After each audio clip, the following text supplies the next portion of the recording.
ನಮಸ್ತೆ ಎಲ್ರಿಗೂ ಕಿಚನ್ ಕನ್ನಡತಿ ಯೂಟ್ಯೂಬ್ ಚಾನಲ್ಗೆ ಸ್ವಾಗತ. ಇವತ್ತು ನಾನೊಂದು ಸೂಪರಾಗಿರೋ ರೈಸ್ ಐಟಮ್ಸ್ ಮಾಡ್ತಿದ್ದೀನಿ. ಅದೇ ಕ್ಯಾಪ್ಸಿಕಮ್ ಪನ್ನೀರ್ ರೈಸ್.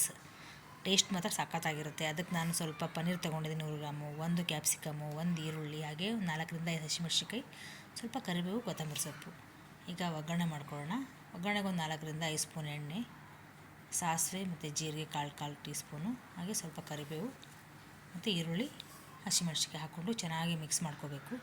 ನೀವು ಎಣ್ಣೆ ಬೇಡ ಅಂದರೆ ಬೆಣ್ಣೆ ಅಥವಾ ತುಪ್ಪ ಅದನ್ನು ಹಾಕ್ಕೋಬೋದು ಒಗ್ಗರಣೆಗೆ, ಇಲ್ಲ ಎಣ್ಣೆ ಬೆಣ್ಣೆ ಎರಡೂ ಹಾಕ್ಕೋಬೋದು. ಸೊ ಅದು ನಿಮ್ಮ ಇಷ್ಟ. ಇವಾಗ ಈರುಳ್ಳಿ ಬೇಗ ಫ್ರೈ ಆಗ್ಬೇಕಂದ್ರೆ ಸ್ವಲ್ಪ ಉಪ್ಪು ಹಾಕ್ಕೊಂಡೆ, ಸ್ವಲ್ಪ ಕಲರ್ ಚೇಂಜ್ ಆಗಿದೆ. ಈರುಳ್ಳಿ ಚೆನ್ನಾಗಿ ಫ್ರೈ ಆದಮೇಲೆ ಕ್ಯಾಪ್ಸಿಕಮ್ ಮತ್ತು ಪನ್ನೀರು ಎರಡೂ ಹಾಕ್ಕೋಬೇಕು. ಸೊ ಒಂದು ಹಾಕ್ಕೊಂಡು ಒಂದು 3-4 ನಿಮಿಷ ಚೆನ್ನಾಗಿ ಅದನ್ನು ಬಾಡಿಸ್ಕೋಬೇಕು. ಈಗ ನೀಟಾಗಿ ಮಿಕ್ಸ್ ಆಗಿದೆ. ಈಗ ನಾನು ಆಲ್ರೆಡಿ ಅಕ್ಕಿನ ತೊಳೆದು ಸ್ವಲ್ಪ ನೀರಾಕಿ ಒಂದು 5 ನಿಮಿಷ ನೆನೆಸಿಟ್ಟಿದ್ದೆ. 2 ಲೋಟ ಅಕ್ಕಿ ತೊಗೊಂಡು ಅದಕ್ಕೆ 4 ಲೋಟ ನೀರು ಹಾಕ್ಕೋತಿದ್ದೀನಿ. ನೀವು ಇಲ್ಲ ಸ್ವಲ್ಪ ಜಾಸ್ತಿ ಉದುರಿದ್ರೆ ಬೇಕಂತಂದರೆ 2 ಲೋಟ ಅಕ್ಕಿಗೆ 1.5 ಲೋಟ ನೀರು 4 ಲೋಟ ಹಾಕ್ಕೋತೀವಲ್ಲ ಡಬಲ್ಲು, ಸೊ 3.5 ಲೋಟ ಹಾಕ್ಕೋಬೋದು ನೀವು. ನಾನು 4 ಲೋಟ ಹಾಕ್ಕೋತಿದ್ದೀನಿ. ಯಾಕಂದ್ರೆ ಸ್ವಲ್ಪ ತೀರ ಉದುರಾದರೆ ತಿನ್ನೋಕ್ಕಾಗಲ್ಲ. ಹಾಗಾಗಿ ಸ್ವಲ್ಪ ಉದುರು ಪ್ಲಸ್ ಸಾಫ್ಟ್ ಥರನೇ ಇರಬೇಕು. ಹಾಗಾಗಿ ನಾನು 1:2 ಅನ್ನೋ ಥರ ಅಳತೆಯಲ್ಲಿ ನೀರು ಹಾಕ್ಕೋತಿದ್ದೀನಿ.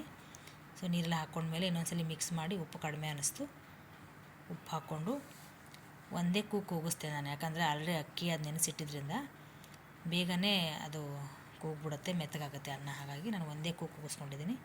ಸೊ ಸ್ಮೆಲ್ಲು ಚೆನ್ನಾಗಿ ಬರ್ತಾಯಿತ್ತು, ಟೇಸ್ಟು ಅಷ್ಟೇ ಅಲ್ಟಿಮೇಟ್ ಆಗಿತ್ತು. ಸೊ ನೀವು ಒಂದ್ಸಲಿ ಟ್ರೈ ಮಾಡಿ, ಖಂಡಿತ ನಿಮಗೂ ಇಷ್ಟ ಆಗೇ ಆಗುತ್ತೆ. ಸೊ ಕೊತ್ತಂಬರಿ ಸೊಪ್ಪು ಜೊತೆ ಲಾಸ್ಟಲ್ಲಿ ಮಿಕ್ಸ್ ಮಾಡಿಬಿಟ್ರೆ ಬಿಸಿ ಬಿಸಿಯಾದ ರುಚಿಯಾದ ಕ್ಯಾಪ್ಸಿಕಮ್ ಪನ್ನೀರ್ ರೈಸ್ ರೆಡಿ ಆಯಿತು. ಸೊ ನೀವು ಒಂದ್ಸಲಿ ಟ್ರೈ ಮಾಡಿ. ಈ ರೆಸಿಪಿನ ಹೇಗೆ ಬಂದಿದೆ ಅಂತ ಕಮೆಂಟ್ ಮಾಡಿ, ಲೈಕ್ ಮಾಡೋದನ್ನು ಮರಿಬೇಡಿ. Thanks for watching.